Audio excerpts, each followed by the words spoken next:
தமிழக மக்கள் அனைவருக்கும் இனிய வணக்கம். இந்த தசாவதாரம் படத்தில் கமலஹாசன் அவர்கள் பால்ராம் நாயுடுன்னு சொல்லிட்டு ஒரு கேரக்டரில் நடிச்சிருப்பாப்புல. லைக் கண்ணாடியெல்லாம் தாத்து போட்டுச்சு பேசுகிறதெல்லாம் கொஞ்சம் ஒரு பூமராங்கல் பேசின ஒரு ஸ்லாங்கில் இருக்கும். அதே மாதிரி நேற்று நைட்டில் இருந்து ஒரு வீடியோ ஒன்று சர்க்குலேட் ஆகிட்டு இருக்கு. யாரோடதுன்னா திரு ஜிவி மார்க்கண்டேயன் அவர்களுடைய மகனோட ஒரு வீடியோ. பார்க்கும்போது என்னென்னமோ பேசுகிறாப்புல. The spine is connected to the brain, the brain is connected to the spine, the brain is taking all every important decisions for the body அப்படின்னு சொல்லிட்டு என்னென்ன பேசுகிறாப்புல. பேசினதுக்கப்புறமா honourable chief minister is telling that the legislative will be closed and all MLAs will be locked inside அப்படி இப்படின்னு சொல்லிட்டு என்னென்னமோ பேசி கடைசியில் என்ன தமிழில் பேசுகிறாப்புல. தமிழில் என்ன பேசுகிறாப்புலன்னா, ஐயா சிஎம் அவர்களே, முதலமைச்சர் விஜய் அவர்களே, உங்கள் பையன்தான் உங்கள் கூட இல்லை, ஆனால் எங்கள் அப்பா எனக்காகவும் எங்கள் விளாத்திக்குள்ள மக்களுக்காகவும் நிறைய செஞ்சுருக்கார். ஸோ அதனால் எங்கள் அப்பாவை எங்களுக்கு கொடுத்துருங்க சார் அப்படின்னு சொல்லிட்டு பேசி லைக் கன்வே பண்ணியிருக்காப்புல அந்த ப்ரெஸ் மீட்டில். ஆக்சுவலாக ஒரு விஷயத்த ரொம்ப சிம்பிளாக நார்மலைஸ் பண்ண ஒரு விஷயம், தனிநபர் தாக்குதல் அப்படிங்கிற ஒரு விஷயம். இந்த ஸ்பீச் ஒட்டுமொத்தமாக மேபி அந்த பையன் பேசின ஸ்பீச் உங்களுக்கு நகைச்சுவையாக தெரிஞ்சிருக்கலாம். என்னடா பால்ராம் நாயுடு மாதிரி கண்ணாடியெல்லாம் எப்படி போட்டு ஒரு பையன் இந்த அளவுக்கு இங்கிலீஷ் பேசுகிறாப்புல, என்ன நம்ம கன்வே பண்ணுறாப்புல அப்படின்னு சொல்லிட்டு நீங்கள் பார்த்துருக்கலாம், நகைச்சுவையாக இருந்திருக்கலாம். ஆனால் ஒரு விஷயத்தை ஈஸியாக சிம்பிளாக நார்மலைஸ் பண்ணி விட்டாங்க. இந்த நார்மலைஸ் பண்ணி விட்டு தான் நேற்றுக்கு நான் ஒரு விஷயம் சொல்லியிருந்தேன். வேணா பாருங்கள், திமுகவுக்கு இந்த கைதை முட்டு கொடுக்க போகிறாங்க நம்ம அண்ணன்கள். அந்த ஒரு லாங் வீடியோ கரெக்டாக நான் அந்த ஒரு சினாரியோ எப்படி அது செட் ஆச்சுங்கிறதே எனக்கு தெரில. ட்விட்டருக்குள்ளே போகிறேன். ட்விட்டருக்குள்ளே போகும்போது நம்ம அண்ணன் சாட்டை அவர்கள் ஒரு வீடியோ போட்டிருக்காரு, 10.9 செகண்ட் வீடியோ. அந்த 10.9 செகண்ட் வீடியோவில் இந்த முழு காணொலியை பாருங்கள் அப்படின்னு சொல்லிட்டு, அதே மாதிரி அவர் நேத்திக்கு என்ன பேசி வச்சிருக்காரு, இந்த பையன் என்ன பேசி வச்சிருக்காங்க அப்படின்னு சொல்லிட்டு ஒட்டுமொத்தத்தை நீங்கள் கலந்து பார்த்தீங்கன்னா ரொம்ப சிம்பிள். ஒரு விஷயத்தை நார்மலைஸ் பண்ணி விட்டுருக்காங்க. அவர் என்ன கேட்டிருக்காரு, ஒரு எம்எல்ஏ நீ எப்படி அரெஸ்ட் பண்ணலாம், 2 எம்எல்ஏக்கள் நீ ஜெயலலிதா அவர்களை மாதிரி போல்டான டிசிஷன், போல்டான கைதுகள் பண்ணுறதுக்காக லைக் அனிதா அண்ணாச்சி அவர்களை போன வாரம் அனிதா ராதாகிருஷ்ணன் அவர்கள், இந்த வாரம் மார்க்கண்டேயன் அவர்கள் சொல்லிட்டு 2 பேரை கைது பண்ணியிருக்க. உனக்கு லைக் சரவணன், எம்எல்ஏ சரவணன் கைது பண்ண முடியல. உனக்கு லைக் முறைகேடில் ஈடுபட்ட பிற பழனியில் கிட்ட 100 கோடி ரூபாய்க்கு அந்த சொத்தை முறைகேடு பண்ணாங்க, அவனை கைது பண்ண முடியல, சரவணனை கைது பண்ண முடியல. இந்த மாதிரிப்பட்ட லைக் தவறு செஞ்ச யாரையும் அவனால் கைது பண்ண முடியல. ஆனால் என்னென்னா எதிர்கட்சிக்காரங்க ஒருத்தவங்க கேள்வி கேட்டால் போதும் போய் போன வாரம் லைக் அனிதா ராதாகிருஷ்ணன் அவர்கள், இந்த வாரம் மார்க்கண்டேயன் அவர்கள்னு சொல்லிட்டு கைது பண்ணிகிட்டு இருக்கேன். அப்போ என்னென்னா இது என்ன மாதிரி ஒரு போல்டு டிசிஷன், இது எப்படி ஒரு போல்டான சிஎம்மாக மாற முடியும் அப்படின்னு சொல்லிட்டு அவரும் கேள்வி கேட்டிருக்காப்புல. நம்ம பையன் என்னென்னா தனிநபர் தாக்குதல் எப்படி, எனக்கு ஒரு விஷயம் புரியாத புதிராக இருக்கிறது என்னென்னா, அந்த 10.9 செகண்ட் வீடியோவில் தெளிவாக ஜிவி மார்க்கண்டேயன் அவர்கள் என்ன கேட்டிருக்காரு, சட்டமன்றத்தை பூட்டுனா உன் எலும்பை உடைப்பம் பாரு. ஆக்சுவலாக ரொம்ப சிம்பிள். கரூரில் லைக் இப்படி ஆளே இல்லைன்னா சட்டமன்றத்தை மூட வேண்டியதா அப்படின்னு சொல்லிட்டு எல்லாரும் வெளிநடப்பு செஞ்சாங்கல்ல. ஒரு நகைச்சுவையாக பேசின விஷயம். இத்தனை நாட்கள் பூமர் மாதிரி ஸ்டேட்மெண்ட் கொடுத்துருந்தாங்கல்ல. லைக் அவர்களே, இவர்களே, அண்ணன் சரவணன் அவர்களே, அண்ணன் பாண்டி அவர்களே, அண்ணன் ரமேஷ் அவர்களே அப்படின்னு சொல்லி ஒரு பூமர் ஸ்பீச்சை தொடங்கி அதுக்கடுத்தது என்னென்னா, நாங்கள் 75 ஆண்டுகள் ஆலமரம், நாங்கள் 50 ஆண்டு ஆலமரம், நாங்கள் அதை செஞ்சோம் இதை செஞ்சோம்னு சொல்லிட்டு இத்தனை நாட்கள் அந்த பூமர் ஸ்பீச்சை தான் கொடுத்துட்டு இருந்தாங்க. இதுக்கு அடுத்தது இப்போ வந்ததுக்கப்புறமா என்னென்னா, சட்டசபையில் நடந்த நிகழ்வுகள் அதை தாண்டி சட்டசபையில் என்னெல்லாம் நடந்துச்சு, எதிர்கட்சியில் என்னென்ன பண்ணாங்கன்னு சொல்லிட்டு அது கொஞ்சம் ஃபன்னியான ஒரு விஷயத்த மக்களுக்கு, பாமர மக்களுக்கு புரிகிற வகையில் லைக் அவரோட பாணியில் அவர் பேசினாப்புல. அந்த பேசின விஷயத்த இவங்க சீரியஸாக எடுத்துகிட்டு, நான் பாருங்க சட்டசபையை பூட்டிடுவேன்னு சொல்கிறான், இங்கே பாருங்க அப்பாவை தேடுறேங்கிற. அப்பான்னு சொல்லிட்டு ஒரு வேர்டை சொன்னது யார்? முன்னாள் முதலமைச்சர் திரு விஜய் அவர்கள். என்னை எல்லாரும் அப்பான்னு கூப்பிட்றாங்க, மாணவர்கள், செல்வங்கள், சின்ன சின்ன குழந்தைகள்லாம் அப்பான்னு கூப்பிட்றாங்க அப்படின்னு சொல்லிட்டு சொன்னவர் அவர். இவர் அப்பாவை காரணம்னு சொல்லிட்டு கேட்குறாரு. கலாய்க்கிற ஒரு தோணியில் தான் இவர் பேசுகிறாப்புல. ஏன்னா அதுக்கு முன்னாடியெல்லாம் இந்த ஒட்டுமொத்த கட்சியையும் எந்த அளவுக்கு கேவலமாக சித்தரிக்க முடியுமா, தற்குறிகள்னு சொல்லிட்டு பேச முடியுமா, அந்தளவுக்கு சித்தரித்து பேசி வச்சுருந்தாங்க திமுக அதோட தோழமை கட்சிகளும். அப்படி பேசின ஒரே காரணத்தினால இவங்க என்ன பண்ணாங்க, அப்பாவை காரணம்னு சொல்லிட்டு ஒரே ஒரு விஷயத்த பேசினாங்க. அது சீரியஸாக எடுத்துகிட்டு இங்கே என்னென்னா பாருங்களேன், அப்பாவை காரணம்னு சொல்லிட்டு ஒரு முதலமைச்சர் இப்படி வெளிப்படையே பேசுகிறாரு. என்னடா நீ சட்டசபை நடத்துகிற, சட்டசபை பூட்டிடுவியா, உன் எலும்பை உடைக்கிறோம் பாருன்னு சொல்லிட்டு சொன்ன ஒரே காரணத்தினால இவர் அரெஸ்ட் பண்ணாங்க. யாரை? ஜிவி மார்க்கண்டேயன் அவர்களை. வெளிப்படையான ஒரு கொலை மிரட்டல். உன் எலும்பை உடைக்கிறோம் பாரு, அதை தாண்டி சட்டசபையில் வச்சு ஒன்று செய்கிறோம் பாரு அப்படின்னு சொல்கிற ஸ்டேட்மெண்ட்டுங்கிறது வெளிப்படையான ஒரு கொலை மிரட்டல். இந்த கொலை மிரட்டலை யாராவது பார்த்துட்டு இருப்பாங்களா? இல்லை போன ஆட்சியில் லைக் ஸ்டாலின் அவரோட ஆட்சியில் இதே மாதிரியே ஸ்டாலின் அவருடைய எலும்புகளை உடைப்பேன் பாரு, ஸ்டாலின் அவர்களை சட்டசபையில் வச்சு செய்கிறேன் பாரு அப்படின்னு சொல்லிட்டு பேசினா சும்மா இருப்பாங்களா? எவ்வளோ நார்மலைஸ் பண்ணுறாங்க பாருங்களேன். நேற்றுக்கு அண்ணன் சாட்டை அவர்கள் பேசுகிறாரு, லைக் எல்லாமே வெளிப்படையாக அவருக்காக தான் பேசுகிறாரு. அந்த வீடியோவில் அப்பப்போ பேசுகிறாப்புல, லைக் வந்து என்னதான் இருந்தாலும் ஜிவி மார்க்கண்டேயன் அவர்களோட கைதை வந்து நம்ம நியாயப்படுத்த முடியாது, அது தவறான விஷயம்தான். பட் இருந்தாலும் இந்த சம்பத்து பேசி வச்சுருக்கான், இந்த லைக் வந்து இந்த பல கட்சி தாய் வந்து இந்த சம்பத்து என்ன பேசி வச்சுருக்கான், இந்த இரவா சம்பத்து என்ன பேசி வச்சுருக்கான், லைக் வந்து நாம் தமிழர் கட்சியை பாடையில் ஏற்றிடுவோம். அப்போ நாம் தமிழர் கட்சியை பாடையில் ஏற்றிடுவோம்னா அப்போ எங்கள் கட்சிக்காரங்க எல்லாரையும் பாடையில் ஏற்றிடுவியா? இடும்பவன் கார்த்தி நீ பாடையில் ஏற்றிருவியா? சாட்டை விரும்புகிற அவர்களை பாடையில் ஏற்றிருவியா? அப்போ சீமான் அவர்களை பாடையில் ஏற்றிடுவான்னு சொல்லிட்டு ஆக்சுவலி ஒரு விஷயம் புரிதல் இல்லையாங்கிறது எனக்கு தெரியல. டிஎம்கே வர்சஸ் என்டிகே இல்லை என்டிகே வர்சஸ் டிவிகேன்னா அது ஒரு கருத்தியல், ஒரு ஐடியாலஜி ரீதியாக இவங்களுக்கும் அவங்களுக்கும் ஒரு சண்டையா? ரீதியாக மக்கள் இவங்கள ஏற்றுக்கல. இவங்களோட ஐடியாலஜி என்ன? தமிழ் தேசியத்தோட ஐடியாலஜி என்ன? லைக் வந்து தமிழர் வந்து தமிழ்நாட்டை ஆளணும், தமிழ்நாட்டை ஆள்றதை தாண்டி தமிழர்களுக்கான உரிமை வந்து பெற்றுத்தரணும் அப்படின்னு சொல்லி அதுதானே தமிழர்களுக்கான தமிழ் தேசியத்துக்கான ஐடியாலஜி. அந்த ஐடியாலஜி இவங்க ஃபாலோ பண்ணலங்கிற ஒரே காரணத்தினால தான் சமீபத்தில் களஞ்சியம் அவர்கள் நாம் தமிழர் கட்சியிலேருந்து வெளியேறினார். அது வந்து ஐடியாலஜியை ஃபாலோ பண்ணல அப்படிங்கிற காரணத்தினால சீமான் அவர்கள் தப்பு பண்ணுறாரு, சீமான் அவர்கள் கார் வாங்கிட்டாரு, சீமான் அவர்கள் நன்கொடை வாங்குறாரு, நிறைய பணம் சுருட்டுறாரு அப்படின்னு சொல்லிட்டு எந்த தப்பும் எந்த வெளிப்படையான குற்றச்சாட்டும் அவர் சொல்லலை. அவர் சொன்னது என்ன? அவங்களோட கொள்கையிலேருந்து அவங்க வந்து மாறி போகிறாங்க, தனிநபர் தாக்குதல்களுக்குள்ளே போகிறாங்க, வெறுப்பு அரசியலை செய்கிறாங்க. அந்த வெறுப்பு அரசியல்களும் அந்த தனிநபர் தாக்குதல்களும் ஒரு டீசெண்டான பாலிடிக்ஸ் கிடையாது, அது நாம் தமிழர் கட்சியோட கொள்கை கிடையாது. அந்த காரணத்தினால தான் களஞ்சியம் அவர்கள் அந்த கட்சியிலேருந்து வெளியேறினார். ஆனால் இங்கே பாருங்கள், அதாவது என்ன சொல்கிறாங்கன்னா நாம் தமிழர் கட்சி தம்பிகள்லாம் அது வந்து கொண்டாடிட்டு இருக்காங்க பாருங்கள், போகிற போக்கில் சம்பத்துக்கு ஒரு அடி அப்படின்னு சொல்லிட்டு.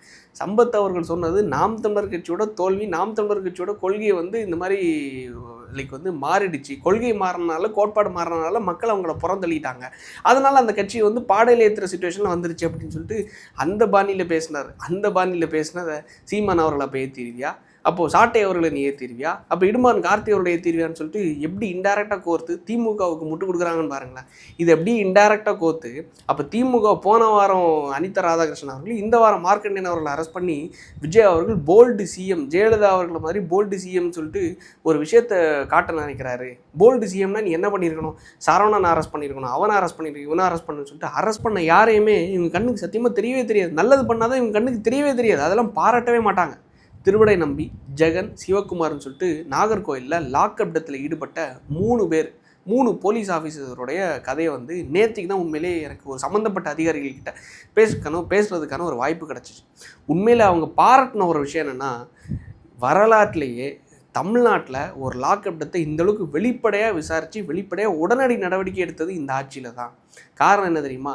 அஜித்குமார் அவரோட கேஸ்லேயோ அதுக்கு முன்னாடி நடந்த லாக்அப் டெத்துலேயே எல்லா வழக்குகள்லையும் போலீஸ் அதிகாரிகளை, சம்மந்தப்பட்ட அதிகாரிகளை காப்பாற்றுறதான் நினச்சாங்களே தவிர, ஆனால் இங்கே சம்மந்தப்பட்ட 3 அதிகாரிகள், ஜெகன், திருவிடை நம்பி, அதை தாண்டி சிவகுமார், 3 பேரையும் அடுத்த நாளே அரெஸ்ட் பண்ணாங்க. அடுத்த நாளே அரெஸ்ட் பண்ணி ரிமாண்ட் பண்ணாங்க. அதுக்கு அடுத்தது என்ன தெரியுமா? இங்கே வீராசாமின்னு சொல்லிட்டு ஊராட்சி மன்ற தலைவர், டிவிக்கோட ஊராட்சி மன்ற தலைவர், வெறும் கட்சி நடவடிக்கை மட்டும் கிடையாது, இப்போ புழலில் கம்பி அணிட்டு இருக்காப்புல. இந்த அளவுக்கு நடவடிக்கை எடுத்தும் இவங்க என்னென்னா நடவடிக்கை எடுக்கவே இல்லை, யாருக்கு மேலே நடவடிக்கை எடுக்கவே இல்லை, பாராட்டவே மாட்டாங்க. இவங்களுக்கு தெரிஞ்சது ஒன்றே ஒன்று தான், வெறுப்பு வெறுப்பு வெறுப்பு. மக்கள் ரொம்ப சிம்பிளாக ஒரு விஷயத்தை புரிஞ்சுக்கோங்க. நான் டே 1லேருந்து சொல்லிகிட்டு இருக்கேன், திமுக, நாம் தமிழர் எல்லாம் ஒன்று சேர்ந்தாச்சு, அது தாண்டி அண்ணன் திமுக ஒன்று சேர்ந்தாச்சு. இவங்களோட பொதுவான வேட்பாளராக அண்ணன் சீமான் அவர்களை நாங்கள் நிறுத்த போகிறோம்னு சொல்லிட்டு அதே வெளிப்படையாக பேசிட்டாங்க. அதை நான் பேசுகிறத தாண்டி திருமாவளவன் அவர்களும் வெளிப்படையாக பேசிட்டாப்புல. எல்லாரும் பேசியாச்சு. பேசினதுக்கப்புறமா இவங்களை அடித்தம் பார்த்தாலும் சரி, நம்ம வந்து கேள்வி கேட்டு பார்த்தாலும் சரி, என்ன பார்த்தாலும் அந்த கட்சிக்காரங்க முட்டு கொடுக்க தான் செய்வாங்க. உண்மையிலே நாம் தமிழர் கட்சி தம்பிகளை நினச்சா உண்மையிலே வருத்தமாக இருக்குது. நானும் அந்த தம்பிகளுடைய அந்த கூட்டத்துலேருந்து தான் நானும் வந்தேன். பட் அதை பார்க்கும்போது அவங்க பேசுகிறது எல்லாத்துக்கும் முட்டு கொடுக்குறாங்களே, பேசுகிறது எல்லாத்துக்கும் இது சரிதான் சொல்லிட்டு சொல்கிறாங்களே. ஒரு விஷயத்தை நாம் தமிழர் கட்சி சொந்தங்கள் ஒரே ஒரு வாட்டி நல்லா யோசிச்சு பாருங்களேன். ஒரு சினாரியை மட்டும் யோசிச்சு பாருங்கள்.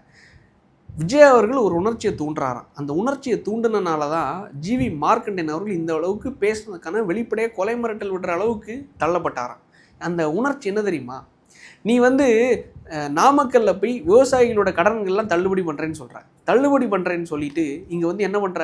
வெறும் 2600 கோடி ரூபாக்கான கடனை மட்டும்தான் தள்ளுபடி பண்ணுறேன். ஆனால் எங்கள் ஆட்சியில் 24,000 கோடி ரூபாக்கான கடனை வந்து பயிர்கடன் எல்லாத்தையும் தள்ளுபடி பண்ணியிருக்கோம். ஆனால் நீ மக்களை ஏமாற்றிருக்க பற்றியா? ஸோ ஏமாத்தினது மூலமாக விஜய் அவரோட இந்த உணர்ச்சி வந்து மார்க்கண்டேயன் அவர்களை தூண்டிருச்சான். தூண்டுனால விஜய் அவர்களை டேரெக்டாக இவர் வந்து கொலை மிரட்டல் விட்டுட்டாராம். சட்டசபையை பூட்டிடுவேன்னு சொல்லிட்டு அவர் நகைச்சுவையாக பேசின விஷயத்தை அதாவது எல்லாரும் வெளிநடப்பு பண்ணுறாங்க அப்படின்னு சொல்லிட்டு அப்போ பூட்ட வேண்டியதான்னு சொல்லிட்டு நகைச்சுவை பேசின விஷயம் அவருக்கு வந்து உணர்ச்சிகரமாக ட்ரிகர் ஆயிடுச்சான். ட்ரிகர் ஆகிறனால எலும்பை உடச்சுரும் பாருன்னு சொல்லிட்டு அவர் பேசிட்டாராம். இதை நியாயப்படுத்துறது யார் தெரியுமா? நம்ம நாம் தமிழர் கட்சியில் என்ன பண்ணுறாங்க பாருங்கள், 10 நிமிஷம் வீடியோ ஃபுல்லும் பாருங்கள். 2600 கோடி ரூபா மட்டும்தான் இவங்க வேவ் பண்ணியிருக்காங்க, இவங்க வந்து தள்ளுபடி பண்ணியிருக்காங்க. ஆனால் திமுக வந்து 24,000 கோடி ரூபா தள்ளுபடி பண்ணியிருக்காங்க. ஸோ இது நியாயமான விஷயம் தானே? நியாயமாக தானே அவர் கேள்வி கேட்டிருக்காரு. இதுக்கு முன்னாடி உள்ள தலைவர்கள்லாம் தோல்வியை சந்தித்தாலும் அவங்களோட தோல்விகளை பண்பாக தான் அவங்க வந்து ஹேண்டில் பண்ணியிருக்காங்க. ஆனால் முதலமைச்சர் திரு விஜய் அவர்கள் லைக் வந்து அது ஒரு மெதப்பில் எடுத்துகிட்டு என்ன அப்பாவை காரணம்னு சொல்லிட்டு கேள்வி கேட்குறாரு பாருங்கள். அப்போ எவ்வளோ பெரிய ஒரு கேவலமான முதலமைச்சர் நம்ம தேர்ந்தெடுத்திருக்கோம்னு சொல்லிட்டு அந்த ஆதங்கத்தில் தான், அந்த உணர்ச்சியில் தான் மார்க்கண்டேயன் அவர்கள் பேசுறதுக்கான சிச்சுவேஷனில் தள்ளப்பட்டாருன்னு சொல்லிட்டு நார்மலைஸ் பண்ணுறாங்க.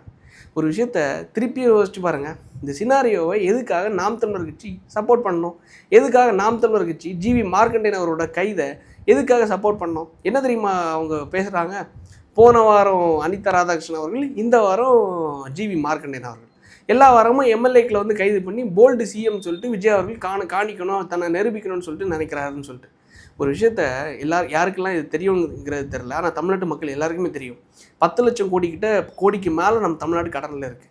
2600 கோடி மட்டும் இல்லை, 24,000 கோடி ரூபா நீங்கள் வந்து தள்ளுபடி பண்ணாலும் ஒரு பேங்க்லேருந்து சிறு குறு விவசாயிகள் கடன் வாங்குறாங்கன்னா அந்த கடனை திருப்பி செலுத்த வேண்டிய இடத்துல திருப்பி யார் இருக்கா தெரியுமா? அரசாங்கம். நான் வாங்கின கடனை தள்ளுபடி பண்ணிட்டாங்கன்னு வச்சுக்கோங்களேன். அப்போ எனக்கு ஓகே, நம்ம வாங்கின கடனை தள்ளுபடி பண்ணிட்டாங்க. அப்போது அந்த கடனை திருப்பி யார் அடைப்பா? அரசாங்கம் தான் அடைக்கணும். அரசாங்கம் நம்ம கொடுத்த வரி பணத்துலேருந்து அந்த ஃபண்டுலேருந்து நாங்கள் வந்து 24,000 கோடி ரூபாய்க்கான கடன்களை தள்ளுபடி பண்ணியிருக்கோன்னு சொல்லிட்டு நம்மக்கிட்ட எல்லாமே ஒரு ஃப்ளாஷ் நியூஸ் அடிப்பாங்க. ஆனால் அந்த கடனை திருப்பி செலுத்துறது யார் தெரியுமா? அரசாங்கம் பேங்க்கு கட்டணும். நம்மளுடைய கடனை பேங்க் வந்து க்ளோஸ் பண்ணி கொடுத்துருவாங்க, என்ஓசி கொடுத்துருவாங்க. அந்த கடனை திருப்பி கட்ட வேண்டிய இடத்துல யார் இருக்காங்கன்னா அரசாங்கம். அப்போ அரசாங்கத்துக்கு எங்கே ஃபண்டு இருக்குது? அரசாங்கம் ஆல்ரெடி கடனில் மூழ்கி இருக்குது. கடனில் மூழ்கி இருக்கிறனால சரி ஏதோ வாக்குறுதி வந்துட்டோம். அப்போ இந்த வாக்குறுதியை நிறைவேற்றுறதுக்காக சரி ஃபஸ்ட்டு ஒரு எலிஜிபிலிட்டி வச்சிடலாம். 5 ஏக்கர் வச்சிருக்க விவசாயிகளுடைய கடன்களை வந்து நம்ம முதல்ல தள்ளுபடி பண்ணணும்னு சொல்லிட்டு ஒரு எலிஜிபிலிட்டியை க்ரைட்டீரியா கொண்டு வரும்னு சொல்லிட்டு தான் அவங்க முதல்ல இந்த 2600 கோடி ரூபாவை தள்ளுபடி பண்ணாங்க. இந்த தள்ளுபடி பண்ண விஷயத்தையோ இல்லை இந்த கைது பண்ண விஷயத்தையும் எதுவுமே பாராட்டாமல் வந்து 60 நாள் கூட ஆகலை. இந்த 60 நாட்கள்லேயே நீ என்ன ஆட்சி பண்ணுற பாரு, நீ என்ன ஒரு தற்குறித்தனமான ஆட்சியை பண்ணுற பாரு, நீ என்ன பேசுகிற பாரு, என்ன அநாகரிகமாக பேசுகிற பாருன்னு சொல்லிட்டு பேசினா உண்மையிலே இதுக்கெல்லாம் முட்டு கொடுக்கணுமா? உண்மையிலேயே டிவிக்கு பண்ணுறது ஒரு நியாயமான விஷயம். டிவிக்கு நான் முட்டெல்லாம் கொடுக்கல, ஆனால் இருந்தாலும் நம்ம தவறுகளே சுட்டி காட்ட தான் செய்கிறோம், நல்ல விஷயங்களை நம்ம பேச தான் செய்கிறோம். ஆனால் இந்த ஜிவி மார்க்கண்டேயன் அவர்களோட கைதோ இல்லை அனிதா ராதாகிருஷ்ணன் அவர்களோட கைதோ எல்லாமே நியாயமானது. வெளிப்படையாக எந்த ஒரு முதலமைச்சரும் இந்த அளவுக்கு கொச்சையாவோ கேவலமாகவோ அவரோட பையனும் சரி, வளர்ப்புகள்லாம் கருணாநிதி வீட்டு வளர்ப்புகள்லாம் அப்படி தானே இருக்கும். ஸோ இதில் ஆச்சரியப்படுறதுக்கு ஒன்றும் இல்லை. வீடை பற்றி பேசுகிறதோ, பிள்ளையை பற்றி பேசுகிறதோ, இல்லை வீட்டம்மாவை பற்றி பேசுகிறதோ இதெல்லாம் அவங்களுக்கு வழக்கமாகி போச்சு. ஸோ இதை வந்து வெளிப்படையாக முட்டு கொடுக்குற இடத்துல நாங்கள்லாம் ஒரே கூட்டணின்னு சொல்லிட்டு வர்ற இடத்துல நாம் தமிழர் கட்சியோ திமுகவும் எல்லாரும் ஒன்றிணைச்சிட்டாங்க. ஸோ அதில் வந்து நம்ம கேள்வி கேட்டாலும் சரி, அடித்து பார்த்தாலும் சரி, நம்ம என்ன பேசி பார்த்தாலும் அதில் எந்த மாற்றமும் வரப்போகிறது கிடையாது. ஸோ மக்கள் இதை பார்த்து மேனிப்புலேட் ஆயிடாதீங்க. காரணம் எல்லா சினாரியோவையும் கொஞ்சம் பார்த்துட்டு, கொஞ்சம் உத்து பார்த்துட்டு, கொஞ்சம் யோசித்து பார்த்துட்டு நீங்களும் கொஞ்சம் ரிசர்ச் பண்ணிங்கன்னா கரெக்டு தான். இந்த விஷயத்துக்கு எதுக்காக இவங்க முட்டு கொடுக்கணும்? இந்த விஷயத்துக்கு எதுக்காக இவங்க இந்த முழு காணொலியை பாருங்கன்னு சொல்லிட்டு போஸ்ட் பண்ணணும்?